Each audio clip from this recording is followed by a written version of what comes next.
Now, a recent survey found that nearly 5 million of us have discovered our genetic ancestry through DNA testing. So we asked, would you take a DNA test to find out about your family history? And 90% of you said yes. So we were intrigued to know more about our pasts. So last year, we agreed to take a DNA test. Now, the loose team and researchers at the family history site Find My Past have been digging deep, and the results are finally in. Now, first, we're going to look at our genetic makeup. Now, this has been determined from DNA tests. Basically, it's through something like this.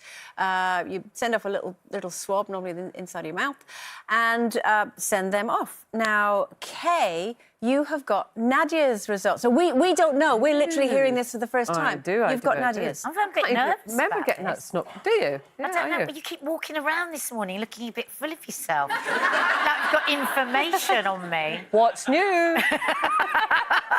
Well, this is interesting. So they have gone down your mother's line as opposed to your dad's. But if we look at your full DNA breakdown, which obviously comes from both of them, and I know you always talk about your sort of Arab heritage, you're only 11% Arab. No. Yes, there you go. We've got a gasp in the first 30 seconds. How fabulous. I'm not going to tell my dad that. Well, we've just told him, haven't we? What's the rest of it? Having said that, so the rest is 88% is Europe, OK. And we don't have France in here because apparently it has been illegal in France since 1994 to trace people's DNA unless you have special permission. I don't know why. Well, when they did my sister's Who Do You Think You Are, they found out my mum was French Huguenot. Well, way back, so that'll probably be where I'm from. Not in here. So Europe, so mainly half from south of Europe, so South Italy and Cyprus. That's the biggest kind of portion that you have, which is quite... I mean, you quite like that. I'm a bit calmer now. But that might be the food thing. In Britain, in Ireland, Lincolnshire, Devon, Cornwall, Central England, Ireland, East Anglia. My favourite place on earth. You're all over the shop there. And you've got a tiny little smidge of German in you. Oh. Yes, jawohl, you do have. Yep. Kay, you crack me up. A bit of a linguist there. Did you like that? Yeah. So that's the DNA. Do you want the relative? Or no, we're going to do our DNA bits first, and then we're going to go to the relatives. You've got mine. I have got yours. You will be pleased to know that you are 100% European. Oh, OK. Oh, don't be upset about it. Oh, no. Lovely. You've got a lot of your DNA is mainly from Scotland. OK. And the group... I'll be annoyed if she's more Scottish than me. Oh, how funny.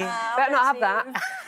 The DNA... that'd be so delicious. The DNA group that you're part of is very common with certain Jewish populations. That's true. Well, yeah. Oh, you know this already? Yeah, my great-great-grandparents are Jewish. Our family tree went down a different route, but we're not Jewish. But I knew that, yes. Oh, well, it's not much else I can tell you. We've got Scotland, Northumbria, Cumbria, Central England, Orkney and the Shetland Islands. Oh, look at that. East Anglia, Aberdeenshire. We get about. More Scottish than you. And you are 1.5% Germanic. Oh. Yeah, I bet you don't know what that is, do you? Nadia, we could be related with our little 1%. Crazy, isn't it? So, Kay, I have got you. Kay, now, sit down and calm down, settle down. You are more Scottish than Andrea. That could have got really ugly. Your DNA is 100% British and Irish. Oh, what? 100%? Apparently, however, our DNA has some similarities. Really? Isn't that strange? Both of our prehistoric ancestors are likely to have migrated to Europe from Anatolia. That's the Asian portion of Turkey today, apparently. I didn't know that. Someone told me that. Your DNA also shows that your family, wait for it, carries the red-hair gene. Oh. Isn't that amazing that we just know that? Wow. So, yeah, you're 76.7% Southwest Scotland and Northern Ireland. Oh, yeah. There we go.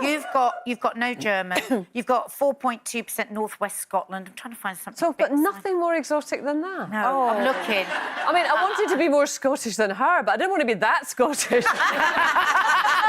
You are never happy. You can't run away from your DNA, honey. Right. Stacey, now, you have a very diverse genetic makeup. Your DNA group is predominantly European, originating around 16,500 years ago. Don't know how they... Blimey. Yeah. You're wearing well, love. I'm going way back. Your DNA can be found as far as Africa, Central Asia and Siberia, and get is about. also common in Libya. You're descended from hunter-gatherers who recolonized Europe after the Ice Age, one of the most significant migrations in human history. I can see that. You can see that. What, that she's a hunter-gatherer? Yeah. Yeah. She's like fearless. She- Like, she- you tell her she can't do something, she's like, why? I'm doing it now. Well, she's always first in the line at the lunch queue, so yes, definitely. All right, so our DNA results have also been used to create family trees and discover stories of our ancestors. So this morning, we've seen some of the research on each other's relatives, but not on our own till now. And Kay, you've been reading about Nadia's. Yep. And it's Nadia's, let me get this right, great-great-great-great-great-grandfather, a man called Henry Taunton. Yep. Henry Taunton. So we're going back to 1822. He wasn't born in 1822. His wife died, Anne, in 1822, and so he was 45 at that time, making him a widower, obviously, and they had grown-up children. After his wife's death, he was committed to an asylum, St Luke's Hospital for Lunatics, and then... Well, do you know what? It's really interesting. Sorry. We're kind of giggling.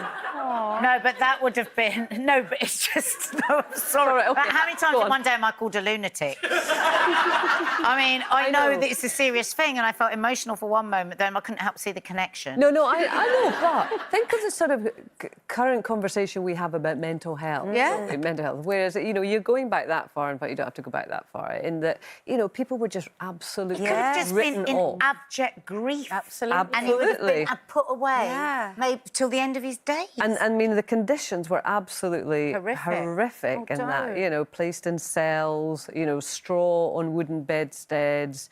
I mean, absolutely no sanitation, and you know, things like cold plunge baths to try and shake people out of their lunatic state. You know, so it really was very, very brutal. Restraints, manacles. Oh, gosh, Kay, It's do we funny. need... Do you know what's strange? I'm always drawn to those stories, documentaries about that. I've read books about that. You know, Victorian prisons as well. Always had this big thing about how You do women love were a thrown prison. into asylums for doing nothing. Isn't that strange? I wonder if that's just a pull, DNA You took me interest to a in that. prison. Yeah.